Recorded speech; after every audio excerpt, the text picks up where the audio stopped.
do Bolívar contra brasileiros, uma invencibilidade de 37 anos.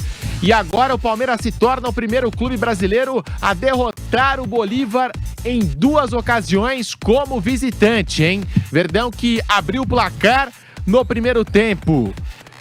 Fez 2-0, os gols marcados por Flaco Lopes e Estevão.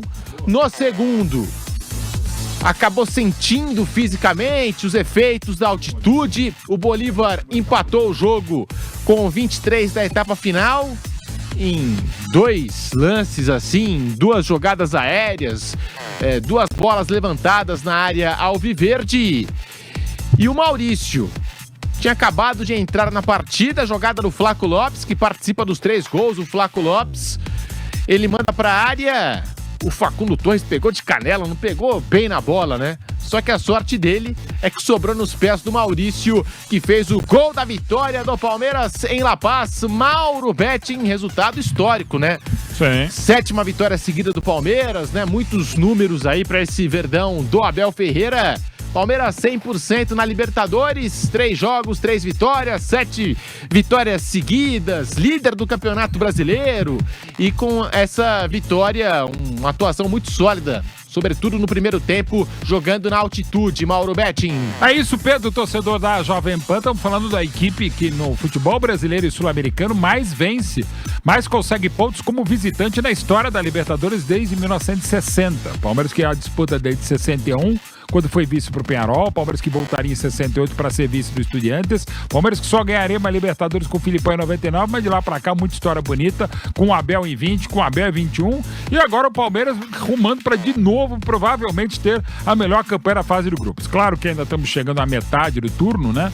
O primeiro turno do retorno teremos, claro, da fase de grupos, mas o Palmeiras vai ter 2 jogos em casa, onde é plenamente favorito, pega o Cerro até pelos problemas extracampo, que não vai ser fácil em Assunção, mas é o Palmeiras muito bem, até porque outras equipes não estão bem e não são tão eficientes quanto o Palmeiras do Abel. Na primeira etapa, o Verdão, mesmo ficando com nem 25% do posse de bola, teve mais oportunidades, fez 1 numa infelicidade da zaga do Bolívar, faria 2, um negócio impressionante, 42 da primeira etapa, parecia 42 do fim do tempo, dos tempos, não só da primeira ou da segunda etapa, eram 3-1 quando o Facundo fez 2-0, aliás, perdão, o Estevão fez 2-0, e o Palmeiras voltou para o segundo tempo, talvez dando um pouco mole, ter o desgaste, as alterações do Bolívar deram certo, o Fábio Gomes, o atacante brasileiro, fez 1 de cabeça, faria outro de cabeça, e quando estava melhor o Bolívar, talvez mais próximo da grande virada, foi o Palmeiras que foi com, de novo, o Maurício voltando e sendo fundamental para a equipe do Palmeiras, fez 3-2, um lance carambolado, a bola bateu no Facundo, sobrou para o Maurício, e quando a fase é ótima, e são 7 vitórias seguidas para a equipe do Abel, o Palmeiras fez 3-2. Depois pouco ameaçou a equipe boliviana,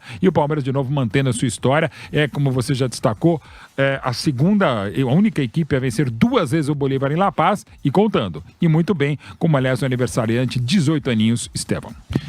Os clubes brasileiros que derrotaram o Bolívar na altitude: o Grêmio em 1983, o Palmeiras em 2020, treinado à época pelo Vanderlei Luxemburgo, com aquele golaço do Gabriel Menino. Isso, ele fora da área. Quebrou aquela invencibilidade do Bolívar, que já durava 37 anos contra clubes brasileiros, e o Internacional em 2023. E agora o Palmeiras volta a repetir o feito, hein? Volta a repetir o feito. Vencer na altitude é complicado. Vencer 2 vezes, então, mais difícil ainda, hein? É a 4ª vez, então essas duas do Palmeiras em 20 de hoje, o Inter em 23 e o Grêmio em 83. Quando o Grêmio venceu o Bolívar, acabaria campeão pela primeira vez. Quando o Palmeiras venceu o Bolívar, foi bicampeão. Quando o Inter venceu em 23, não aconteceu nada. Mas nada pro Inter. Mas agora, quem sabe, nessa toada histórica, os Palmeiras, ao vencer o Bolívar, pode ser de novo campeão. Aí seria tetra. É um feito e tanto. José Manuel de Barros. O Zé Manuel, falando em Internacional, transmitiu 3-3, Inter e Atlético Nacional. Hoje 3-2 pro Palmeiras. E teve gol anulado do Flaco Lopes. E ele narrou o gol anulado, né? Como pede o manual do narrador. Tem que narrar o gol. Se o VAR decidir que o gol foi mal, se o gol estava anulado, como foi o caso aí do Flaco Lopes, né, que o gol não valeu, se o VAR decidir assim, pelo menos o narrador já narrou. José Manuel de Barros deu Palmeiras 3-2 na altitude de La Paz, Então, e na terça-feira, o Inter saiu de 3-0 contra, né, do Nacional, para empatar o jogo em 3-3 e não virou porque eu acho que o Roger foi meio conservador, né? Ficou com medo de tomar um quarto gol, né? E fez algumas alterações ali com medo de tomar o quarto gol. Poderia ter conseguido a virada de 4-3, né? A gente não vai saber nunca, mas dava, se ele mantém lá o Bernabé, principalmente em campo, ele que tinha virado praticamente um ponta esquerda, né? Mas o Vargas tinha entrado, tinha levado o perigo lá contra o gol do Inter, aquela coisa toda. Hoje eu fiquei impressionado com o primeiro tempo do Palmeiras, sinceramente, com o jogo em si, né? Porque a gente sabe que a força do Bolívar é a altitude de La Paz, é o principal jogador, é o craque do time, que não entrou em campo no primeiro tempo. Parecia que era o Bolívar que estava sentindo a altitude, sofrendo com a altitude, e não o Palmeiras. Não foi à toa que o Estevão, comecinho do segundo tempo, eu imagino que seja por isso, não tenho certeza, o Estevão nem conseguiu jogar o segundo tempo. Logo no começo, desistiu de uma bola que ele estava correndo ali, foi substituído. O Estevão correu no primeiro tempo, até bola quase perdida, ele foi tentar salvar. Parecia que estava jogando, né, no nível do mar, e não na cidade de La Paz, que é um terror para jogador brasileiro, para as equipes brasileiras, que praticamente para todo mundo, né? Tirando as pessoas que vivem na Bolívia ali, em outras cidades mais altas, né? E tem cidade mais alta do que La Paz, e na própria cidade de La Paz. Mas o segundo tempo foi impressionante o que o Palmeiras e alguns jogadores do Palmeiras jogaram ignorando praticamente a altitude. O Estevão ignorou completamente. O que ele correu me assustou até. Falei, será que esse menino vai aguentar? Tá correndo uma barbaridade. O Flaco Lopes o jogo inteiro. Foi uma partida extraordinária do Flaco Lopes. Para mim, o grande destaque nessa vitória. Para mim, graças a ele, o Palmeiras venceu, graças ao time como um todo, né?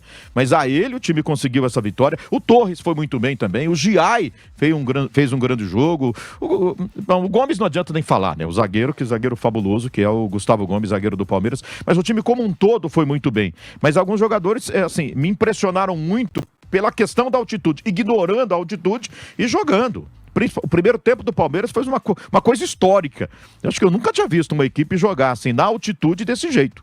Se entregando tanto, correndo. Com tanta autoridade. Correndo como se estivesse no nível do mar. A gente estava conversando aqui em off, e essa conversa também se estendeu no ar. Quem era o mandante? Verdade.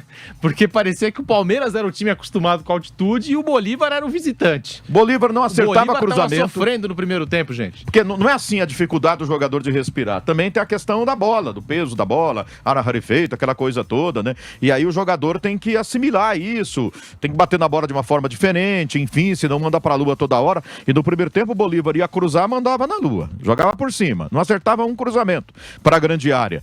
Então, assim, os problemas de altitude afetaram demais, aparentemente, a equipe do Bolívar no primeiro tempo. Essa impressão que passou. E do outro lado, o Palmeiras fazendo um baita jogo, jogando muito. Saiu com 2-0, poderia ter saído com 3-0, né? No final, no último minuto ali, no último segundo do primeiro tempo, o Flaco Lopes brigou aqui na ponta direita, ganhou a bola do zagueiro, mais uma, né? De tantas que ele ganhou, e cruzou pro Facundo Torres, que bateu no canto, a bola foi na trave. Ele poderia ter saído com 3-0 o Palmeiras. Segundo tempo, aí o Bolívar se explicou, né? Vamos correr, né? Acho que o treinador deu uma dura. Falou, escuta, vocês moram aonde? Vocês são de La Paz ou de onde vocês são? Né? Aqui é a gente que tem que correr, e não o Palmeiras. Quem correu no primeiro tempo foi o Palmeiras, vocês não correram. Vocês estão sofrendo com a altitude? Aí veio diferente o Bolívar do segundo tempo, foi pra cima. E aí acertou os cruzamentos, né? Se bem que aí foram feitos do Patito Rodrigues, que foi muito bem marcado no primeiro tempo, mas no segundo tempo conseguiu achar espaço para cruzamentos. E colocou duas bolas na cabeça do Fábio Gomes, que ganhou no alto e fez 2 gols. Com 23 minutos estava empatado o jogo. E aí quando a gente achava o Palmeiras, né, na altitude, né? Depois dos 23, cara, quase meia hora do segundo tempo aí, não tem mais gás, né? Não tem mais jeito. Vai ficar aqui atrás, dando bicão e se segurando aqui para tentar o empate. Não é que o Palmeiras foi lá na frente e meteu um terceiro gol com o Maurício? E assim, o Facundo Torres foi finalizar de pé direito, chutou a bola no pé esquerdo dele. E o que é que aconteceu? A bola foi no pé do Maurício. Ele não passou pro Maurício, ele tentou pro gol, a bola bateu na perna esquerda dele e sobrou no Maurício. Hoje tinha que ser. Tem aquela história assim, tem dia que de noite é assim mesmo? Estava escrito nas estrelas, que são mais próximas lá em La Paz, né, que o Palmeiras ia ganhar o jogo. Conquistou uma vitória histórica espetacular. E no gol do Estevão, porque eu mesmo pensei que o Flaco Lopes tivesse passado a bola. Eu falei, olha o Flaco Lopes errando o passe. ele entrega no Facundo e o Facundo passa pro Estevão. O Estevão já tinha passado um pouquinho da bola. Sorte que o passe não foi muito forte. E aí o Estevão vai lá e faz o gol. Teve tempo de voltar e colocar pro gol. E estufar as redes. E ali não podia perder. Eram 3 jogadores do Palmeiras contra um zagueiro. E depois o goleiro. Mas, assim, eram 3 jogadores. Era o Flaco Lopes, o Torres e o Estevão. Né? E quem organizou foi o Flaco Lopes de novo ali, né? Um título a meio da... Portanto, nada foi diferente. Palmeiras, pelo menos desde que eu sou treinador, sempre ofereceu as melhores condições para estarmos melhor preparados, para estarmos mais próximos da vitória. E acho que o segredo hoje passou por 2 coisas, na minha opinião. Sacrifício e esforço dos atletas e inteligência tática dos nossos jogadores. Algo que nós já tínhamos feito em Fortaleza, disse isso aos jogadores. Vamos sofrer o mesmo que sofremos em Fortaleza. A diferença é que em Fortaleza não era preciso correr para transpirar, aqui era preciso fazer força para respirar. E para vocês terem a noção do sacrifício que os jogadores fizeram, eu mesmo quando vinha a subir as escadas do túnel, cheguei acima e estava cansado. E se eu estou cansado, imagina os jogadores a jogar aqui. E como disseste muito bem, nos últimos 5 anos, apenas 2 equipas ganharam aqui. Abel, Sereto do Paramount Plus, são 7 vitórias seguidas do Palmeiras, contando Campeonato Brasileiro e Libertadores da América. São 16 jogos de invencibilidade fora de casa. São números assim que chamam a atenção. Queria que você falasse sobre isso e que falasse também da força do elenco do Palmeiras, com tantos jogadores machucados, mesmo assim o Palmeiras consegue uma vitória importantíssima. Olha, se me permites, eu tenho que pôr gelo na imprensa. Eu tenho que pôr gelo na imprensa, porque os mesmos que vão elogiar agora foram os mesmos que nos rasgaram todos no Paulista e mesmo assim fomos à final. E fomos completamente criticados pela imprensa. A nossa força é que nós sabemos aquilo que fazemos dentro e tudo é um processo. É um processo que leva tempo. E mesmo com jogadores lesionados, nós mesmo fizemos o Paulistão quase todo sem nenhum reforço. Nenhum. E fomos tremendamente criticados. E agora já sei que vamos ser tremendamente elogiados.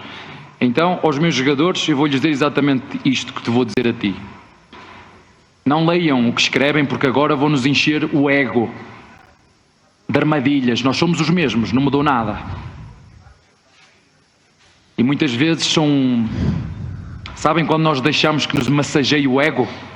Isso é um perigo. Então a vocês, eu vou dizer aos jogadores, não leiam que está, não parei a escrever, que são os mesmos que vos rasgaram todos. Todos. A vocês e a nós e a todos os que trabalham são os mesmos. Então, calma. Gelo. Nem éramos tudo aquilo que estavam a dizer há uns meses atrás, nem somos os melhores agora. Precisamos de trabalhar muito, precisamos de corrigir muito. Há muito trabalho ali a corrigir, há posicionamentos que nós temos que corrigir. Os 3 jogadores que estão na última linha têm que marcar. A linha defensiva estão 3 contra 3, nós temos que marcar. Há ali um posicionamento do goleiro que tem que estar mais ao segundo posto, meio do segundo posto, tem que melhorar. Portanto, há muita coisa ainda para melhorar na nossa equipa, para estarmos sempre que possível mais próximos de ganhar, sabendo que não vamos ganhar sempre, mas é isto.